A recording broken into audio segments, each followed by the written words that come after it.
देशी है, मूल निवासी है। नहीं नहीं, सभी भारतीय है। अब 7000 साल पहले ब्राह्मण भारत में आया ही नहीं, तो उनका डीएनए कैसे मिलेगा? 6000 साल पहले डीएनए कैसे मिलेगा? नहीं मिलेगा। 5000 साल पहले डीएनए ब्राह्मण का कैसे मिलेगा? नहीं मिलेगा। 4000 साल पहले ब्राह्मण का डीएनए मिलेगा? नहीं मिलेगा।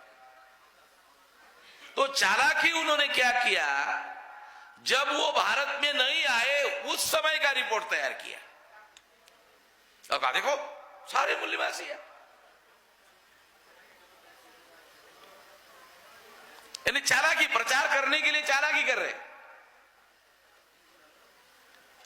जब उनके आगमन का पीरियड निश्चित है, अगर मान लो ईसा पूर्व 2000 साल पहले आए, ईसा पूर्व 2500 साल पहले आए, 1500 साल पहले आए, अगर आए तो ईसा पूर्व 2000 1500 साल के पीरियड में उनका डीएनए मिलता है।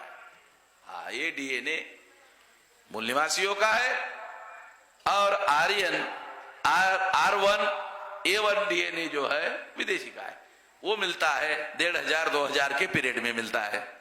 उसका रिपोर्ट ये कह रहा है, बराबर है विलास नजवी?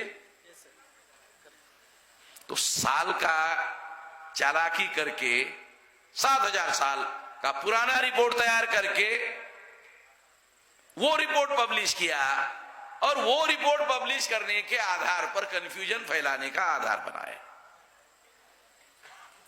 मगर हम लोग हैं वामसेफ वाले, हम लोग हैं, हम लोगों को ये चालाकी बदमाशी समझ में आती है। मनोज, समझ में आ रहा क्या? ये चालाकी बदमाशी जो है ये हमको समझ में आ रही है। तो ये बात हम लोगों ने उसी समय सोशल मीडिया में भी हमने कहा और शिंदे का जो पुणे का डेक्कन कॉलेज का प्रिंसिपल था उसका इस्तेमाल किया, उसको भी हमने कहा। और शिंदे को हमने वकील की, हाईकोर्ट के वकील की नोटिस दिया कि तुम झूठ बोल रहे हो। उसके बाद वो जो उसका ज्यादा बोलना बंद हो गया। मगर शिंदे के बजाय उन्होंने क्या किया, कोई राय नाम का आदमी है, उसके द्वारा यूनिवर्सिटी कैंपस में इस तरह के कार्यक्रम लेकर के एकेडमिक लोगों को भरमाने का काम शुरू किया।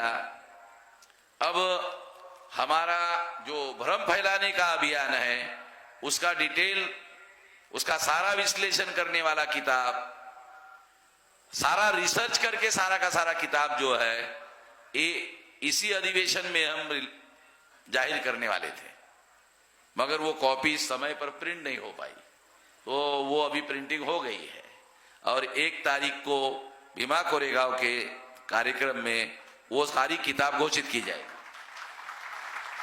और मैं आपको आश्वस्त करता हूं कि जनवरी फरवरी के एंड तक ये कम से कम 8-10 भाषा में सारे देश भर में मिल जाएगी और अप्रैल तक ये 14-15 भाषाओं में सारे देश भर में मिल जाएगी, ताकि अपनी अपनी मातृभाषा में लोग पढ़ सके। और जब हम बोलेंगे तो फिर इन लोगों का, हमारी वामसेफ की या हम लोगों की क्रेडिबिलिटी इतनी है कि उसके बाद ये सारी हवा इन लोगों की निकल जाएगी। एक बात। दूसरी बात, अभी जो डॉक्टर साहब ने कहा ये जो एनआरसी है, ये जो सिटीजनशिप अमेंडमेंट एक्ट है, ये देशी लोगों को विदेशी निर्धारित करने का कार्यक्रम और विदेशी लोगों के बारे में जो लोग, देशी लोग सवाल खड़ा करते हैं, जो सवाल खड़ा करने वाले लोग हैं जो विदेशी है, डीएनए के अनुसार है, फाइनली प्रूव है, उनके बारे में जो सवाल खड़ा कर रहे हैं, सरकार उनकी होने की वजह से देशी लोगों को ही विदेशी निर्धारित करने का कार्यक्रम, जो देशी लोग हैं, अब इसका जवाब हम लोग 1 तारीख को सारे देश भर में घोषित कर देंगे, 1 तारीख को। और घोषित करने के बाद नेशनल लेवल का बड़ा कार्यक्रम घोषित कर देंगे, बड़ा कार्यक्रम घोषित कर देंगे, धमाके वाला कार्यक्रम घोषित कर देंगे। तो एनआरसी और ये जो मामला है इसकी हवा ज्यादा नहीं, 2-3 महीने में इसकी सारी की सारी हवाई निकाल लेंगे। पूरी हेकड़ी है ना इन लोगों की, इसकी हेकड़ी जो है वो तो मेरे पास है, उसकी बटन मेरे पास है, इसकी हेकड़ी हम निकाल देंगे। तो अब इस मौके पर ज्यादा बोलने से मुंह की भाप निकल जाती है। भाप काहे को निकालने का भाई, भाप रखना बहुत जरूरी है। भाप से जब रेल का इंजन चलता है तो बड़े बड़े मशीनरी चलती है, तो भाप को बनाए रखना जरूरी है। भाप बड़ी ताकत होती है, इसलिए हम कार्रवाई करेंगे, बोलेंगे कम। धन्यवाद।